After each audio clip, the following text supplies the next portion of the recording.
Hey, J-Bro's popping in here. Yeah, I just wanted to do a quick review on the track. This is the first time from that mud video I had. I didn't have my shop spigot hooked up to be able to wash this. So I just kind of wanted to show you what I noticed here before I go ahead and wash this. I noticed some of that rubber's gone, obviously. I'm just eager to see how much metal is in here, because I'm thinking this is about as close to a steel track as you're going to get that's a rubber track. And if you checked out my post on the community page, there was a video on Facebook by David Priest, and huge shout out to him. He had a video of his steel track, and then also Jay Barstow, I've been in contact with him a little bit and just talking about his success and how much he likes his steel track. So if you don't need a rubber track, it kind of sounds like the steel's the way to go, where you don't have to deal with the track stretching and stuff like that and coming off. But I thought that was super good video, but check that out on the community page and go from there. But I just wanted to show you what this looks like before I clean it off. And yeah, I'm gonna get this outside and get it going. Yeah, you can see tons and tons of mud on there, and that's why you want to make sure you rinse this stuff off, because this hard, dried on gravel, basically concrete stuff, is super hard for your track. When I first started doing this, I never even washed it off. I just kept running it and whatnot, but I'll holler back here when I start cleaning on this. All right, I'm gonna get this rolling here as far as getting cleaned up and stuff like that. And if you guys didn't know, in the past, I always like to use Dawn dish soap. Obviously there's other stuff, but I love spraying that on that frickin' grease. It breaks that stuff down really good. You just let that soak on there.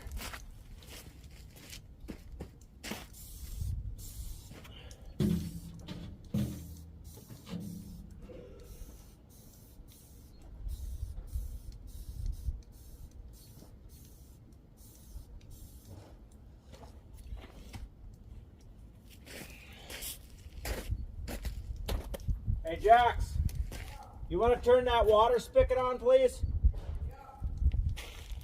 That's why it helps to have an extra person. He's in there cleaning some other stuff up. Like I said, Jay and I got that water spigot going.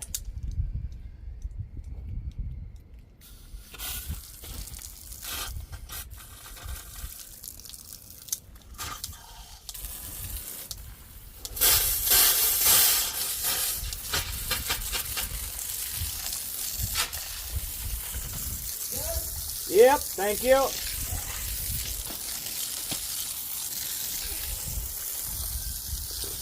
I'll get this cleaned off, and then I'll just do kind of a track review.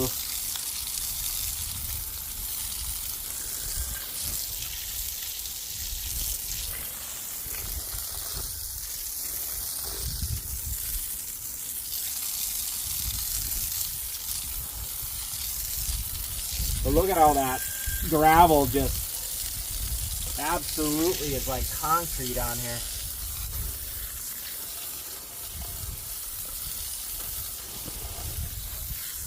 That's why you really want to get this cleaned off right away when you're done, when it's wet.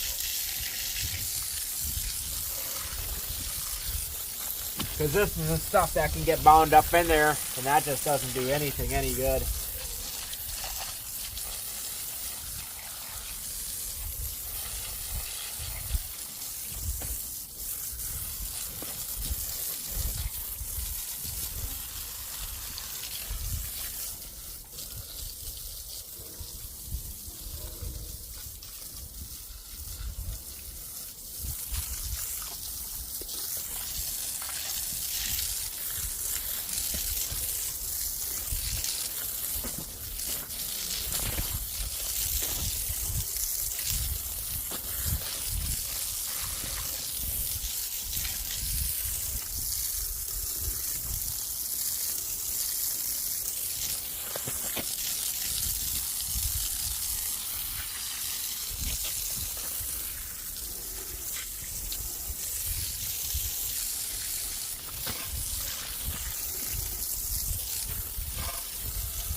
And I don't know if any of you guys have the anti-fatigue mat on yours or not, but this is how I ended up doing mine, and honestly I really like it.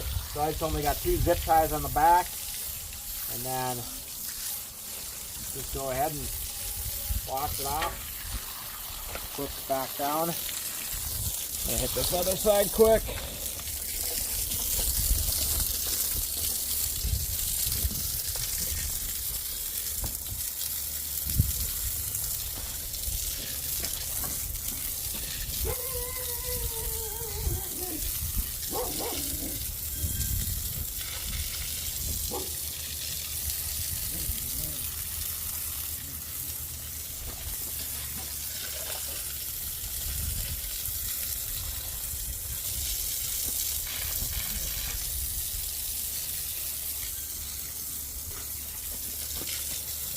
I was going to do some more dirt moving today, but like I said, I didn't want to drive it with all this mud on there, and that's why I had to get that water spigot fixed.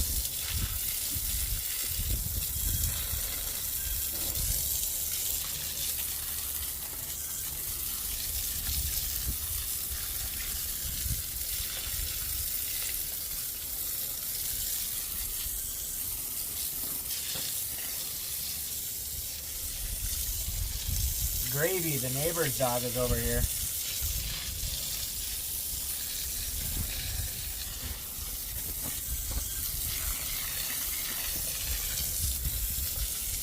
Gravy, you helping out? Oh yeah, good boy.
All right, that's as good as I'm gonna get it out here. I'll do a slight wipe down on the inside, but way better. Hey Jack, you still in there? Yeah. Can you open that up, please? Want me to turn the water off? Yeah, please. All right, we'll see you on the inside. Yeah, so I got that track cleaned up and whatnot. And here's kind of the comparison, what I want to re-show as well about the new track versus the old track. So obviously here's the old track, but look at how much space is in between these links, and look at how much bigger these links are, like from gap to gap. So that just really limits stretching in this track. And these here are basically right over the top of the steel bands that are in here. So like I was saying before, this is about as far as a rubber track, I think, about as close as you can get to a steel track, because there's just so much rubber and metal. So this is a solid metal portion here that then attaches the link that then attaches to the cable banding. So that's why I think this track is going to be so good. And you can see here I've already lost some surface rubber, which that's just gonna happen. And up here, you know, I lost some surface rubber up here, and that's just gonna happen. I mean, there's just no way around it. Like I said, the main thing with these tracks that I know now, it's more about the stretching of the track. Because like I said, all there is cables in this track to stop this from stretching, and then the gap from link to link is just so far, it's just more apt to stretch, where I'm pretty confident that this one's not going to do that. But that's kind of really all I got for you. But just check out the community page on David's video on the steel track. Like I said, I would probably go with a steel track, but I'm always in the shop here and moving stuff around with my forks and whatnot. So it's not convenient for me to not have rubber. But yeah, I thought this is a pretty good update. I've got I'd say about 10 hours on this track.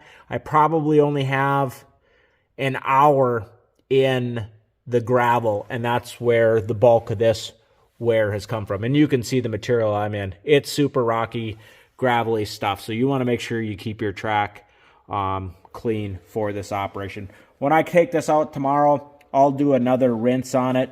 But the best thing you can do for your track is rinse it off when you're done with it, so that way you get the stuff to not dry in your idlers and links and stuff like that. And I was going to say too, another thing that I like is this is raised up, so you see some of that extra material junk that's sitting down in the crack versus up here, like it would be sitting up here just wearing away, where this has kind of got a little of a, let's say, a cavity for some material to get away. But yeah, please like, subscribe, comment down below if you got any questions on the track or stuff like that. But J-Bro's out.